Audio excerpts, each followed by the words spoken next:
and welcome to those who are out there and joining from wherever you are in the world. That's lovely. I'm JJ, and this is Sovereign Earth. And this is Sovereign Earth, I think it's number 27.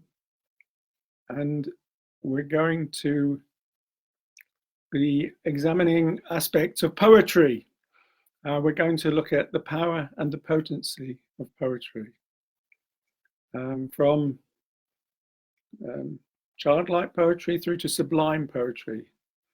So I'm welcoming anybody like Mark Taft from Leicester and Carol Matthews and David Wetzelweiler. Beautiful to have you join me, and Irene Maat from Holland, I think, from the Netherlands, possibly Belgium. Melanie Mamakos from California, amazing, and she loves poetry. So do I. I love poetry. I'm just going to start by reminding us what this whole Sovereign Earth adventure is about. And it started, and it's at its heart, at its source, it's all about putting heart back into the earth. Heart back into the earth. So there's poetry in that. And these are the things that really matter in life. Poetry is one of them. A few weeks ago, I was looking at truth, then inspiration, then myth last week, and now poetry. And they're all linked in a really beautiful way. So let's just share 3 breaths together. And loving the poetry in our being. A breath for the earth beneath our feet.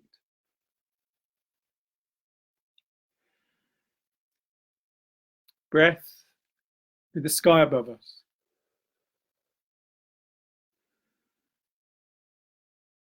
A breath for the waters that surround these lands. Wherever land you are, there's water around you. Let's share 3 Arwens. R-O-N, flowing spirit.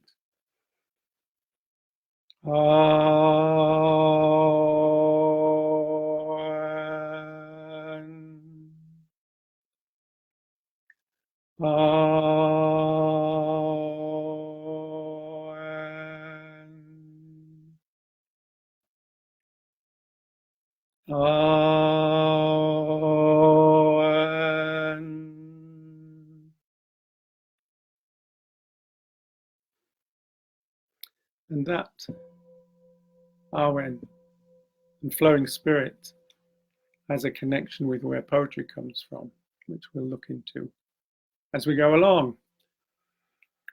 So, poetry. The word poetry is linked to the word Greek poesis, which means making. So we make poetry, but it's also linked to the 3 muses in Greek culture, who bring through poetry and lyrical song, literature, and the story of the people. So for many generations, for centuries, poetry and song and story was the way of continuing the culture. And that was true in Greece with the 3 muses. And it's interesting that the word muse itself is reckoned to have some link to mountain, where a lot of poets established themselves in order to be inspired on the heights of a mountain. But not just in Greece. I think there's a lot of evidence in our own culture, in Druidic and Celtic and Western European, Northern European culture, of song and myth and story, and poetry at the heart of things. And carrying things forward. Poetry with the power to inspire. Let poetry diffuse this mortal realm with spirit, which defies temporal gain. Let poetry infuse this mortal realm with spirit, which defies temporal gain. Yeah, so it's given as a gift. So I wrote that many years ago when I was quite young. I wrote this as well when I was quite young. If but one word should strike a chord and make your senses wonder. If but one, hang on, I get this right. Where is it? I can't remember where it is. If but one word should strike a chord and cause your mind to ponder. If but one word should strike a chord and cause your mind to ponder. If but one verse should hit a nerve and cause your senses to wander, then would the musing of a poet's dreams have fused with dreams of yonder. And with the forging of this link, life's dream itself is stronger. So there's something about poetry which has the capacity to make our connections, our bond, and our understanding all the more clear, although poetry is often not especially or exceptionally clear. I just want to sing a song, because song is one of the means and the mechanisms of carrying sovereign earth through. I've got a new shirt on and I haven't taken the label off. How do you like that? Nice hemp shirt from Devon. Actually, it's from Nepal. Lovely gift. And there's the label, because I put it on new this evening. It only just arrived today. Here's a song for trees and a poetic song.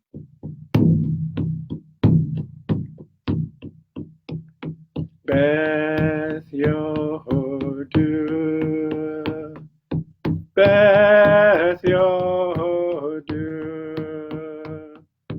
Beth Yodu,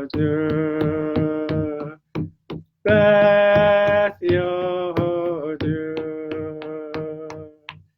Beth Yodu, Beth Yodu.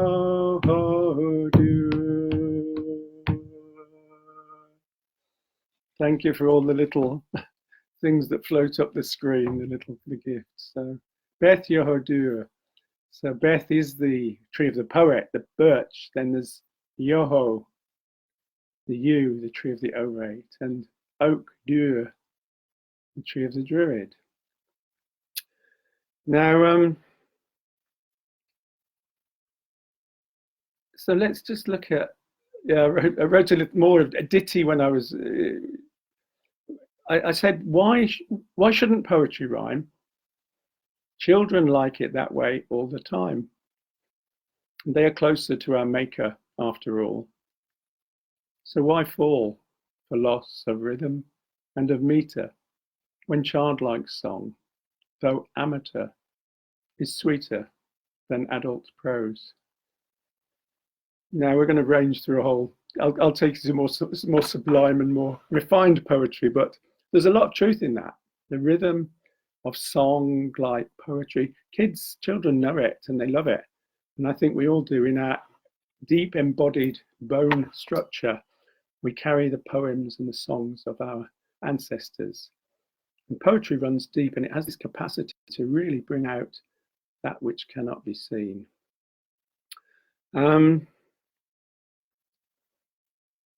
So poetry, yeah, I'm going to read a couple of poems. Obviously, you might think as we go through, but the power of the word and the power of poetry. The word upon papyrus blank, transforming the innocuous into a dagger or a shield.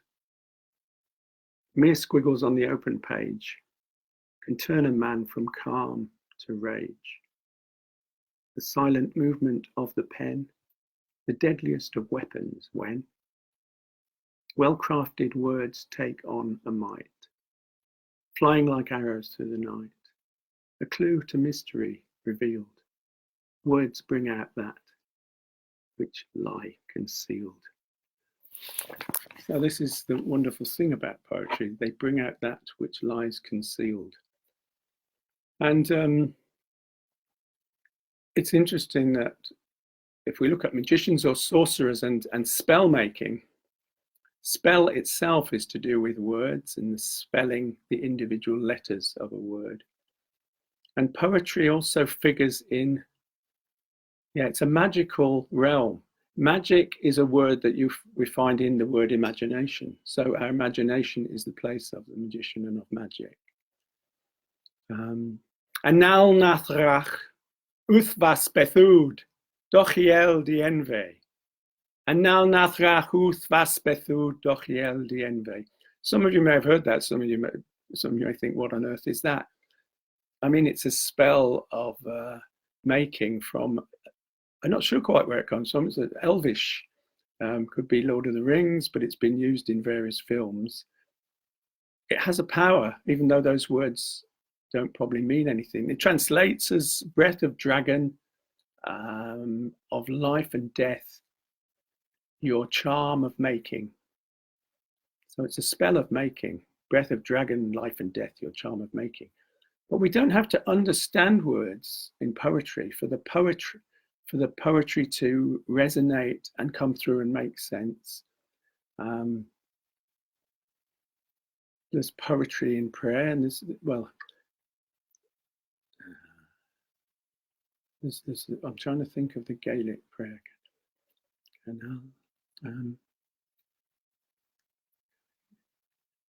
Canamanachn omovil, Canamanachn omochri, Canamanachn hutan, Alamira agus chira, Ala grenya agus gila, Ala nanrilachn alin. So we don't understand those words in the Gaelic, but they have some resonance.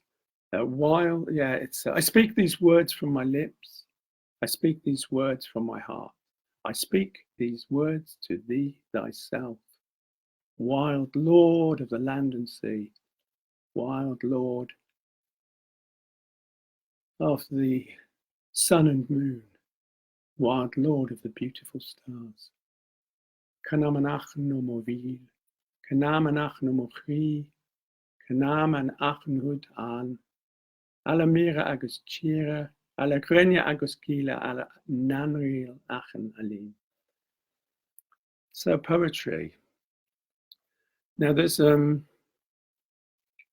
going to share with you one of my all-time favorite poems. And I doubt very much you'll ever have heard of this guy. It's from my book of Shinings, where I keep my songs and spells. I learn my poems, lots of poems. I love this poem. And it was written in another language. I'll tell you a little bit in a minute. The stakes are high for real prayer. You must gamble yourself and be willing to lose. Stakes are high for real prayer. You must gamble yourself and be willing to lose. When you've done this and the self shakes off what you believed yourself to be, then no prayer remains, only a sparkle of the eyes. Knower and known are one. If you penetrate the center of time and of space, you can bypass the addictions of the world. You can become the world yourself. Now, I find that a very illuminating and soul-hitting, right to the source poem. Now, it wouldn't surprise you, I suppose, to hear it was written in the 13th century by Mahmoud Shabistari from The Secret Rose Garden. I'd like to know more of the poems from The Secret Rose Garden. Here's a song in honor of Mahmoud Shabistari all those years ago, and that beautiful poem.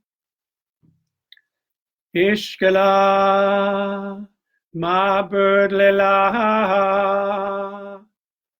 God is love, lover, and beloved. Ishkala, my bird lila, God is love, lover, and beloved. Ooh, Allah,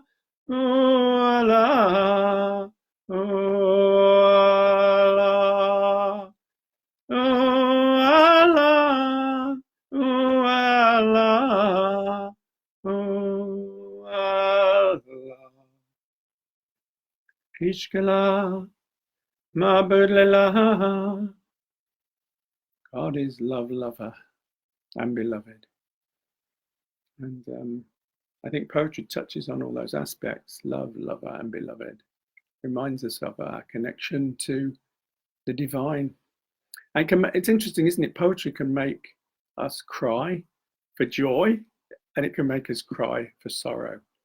And it can take us to all these realms. Poetry has that capacity to touch deep and to really go to the source and to remind us that we're alive, to remind us that we're human. And it touches on something very mysterious, very magical.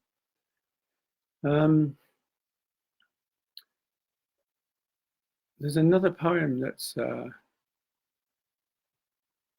maybe from that. Yeah, it's another old poem. I want to try and just give a sense, if possible, of some of the magic of what it is to inhabit poetry realms.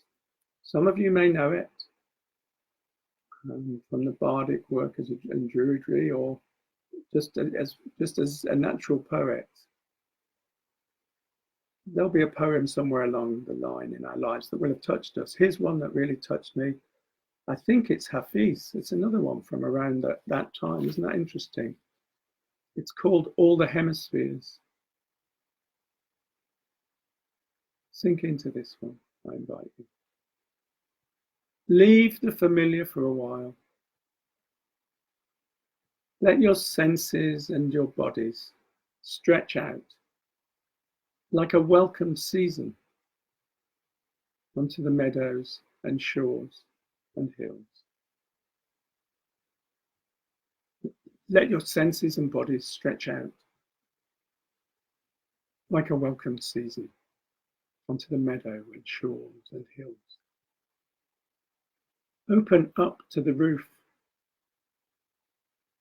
Make a new watermark on your excitement and love. Open up to the roof. Make a new watermark on your excitement and love. Like a blooming night flower, bestow your vital fragrance of happiness and giving upon our intimate assembly. Like a blooming night flower, bestow your vital fragrance of happiness and giving upon our intimate assembly. Change rooms in your mind for a day. All the hemispheres in existence lie beside an equator in your heart. Greet yourself in your 1,000 other forms as you mount the hidden tide and travel back home. All the hemispheres in heaven are sitting around a fire, chatting, while stitching themselves together into the great circle. All the hemispheres in heaven are sitting around a fire, chatting, while stitching themselves together into the great circle inside of you. So not all of that makes logical sense or rational connection with our brains, and yet at some other level it comes into powerful resonance and focus, at least for me. I hope it managed to touch one or two of you. Judging from the hearts going up, one or two of you at least got a glimpse and a glimmer and a sense of what I'm rabbiting on about. My passion of poetry, and it is a passion for this earth I feel, compassion which is so, so real. My blood flows through earth's larval veins, my tears reflected in her rains. The winds which circulate this earth breathe in and out of me from birth. The cyclic rhythms of her tides are matched by how I feel inside.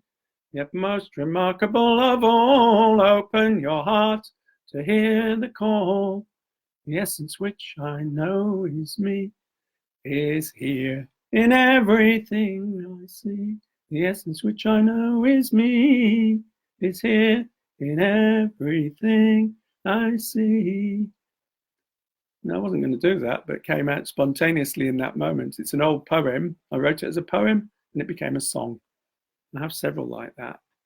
I wrote them as poems and they became songs. So, what about if we were a poem? Okay, here's the invitation to close your eyes for a couple of minutes and to just sink into the being of your body through your breath. Sink into the being of your body through your breath. Deep and luxurious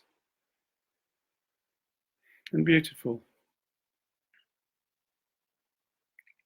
And for those of you who are regulars, you'll know, but others, I invite you in your mind's eye to take yourself into a sacred grove of trees.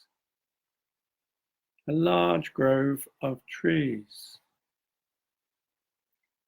where we all come together, all of us from around the world, California, Portugal, Holland, Scotland, England, Wales, wherever, and other places. We're all in this grove right now. I call it the global grove, enabled through this medium. As you look around, you see great trees around you. Beautiful. And you smell them, and you sense them, and you cherish the earth on which you stand. And so now I invite you to consider, if you were a poem, what element would you be? If you were a poem, what element would you be? And if you were a poem, what tree would you be? If you were a poem, what tree would you be?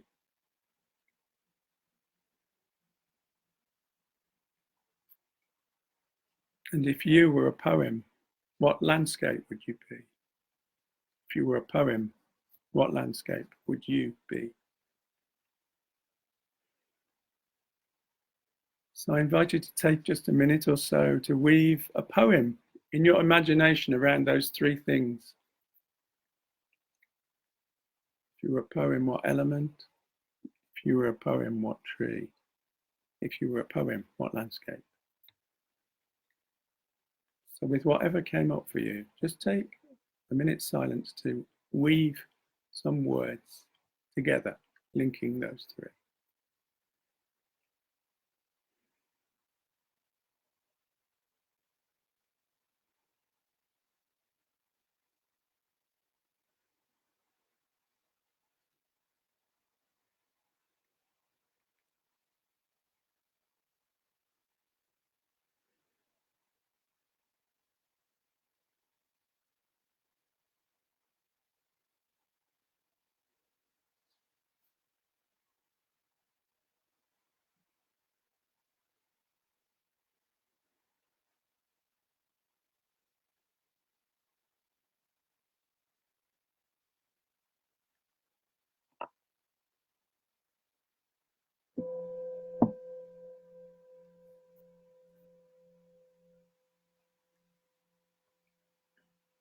Okay.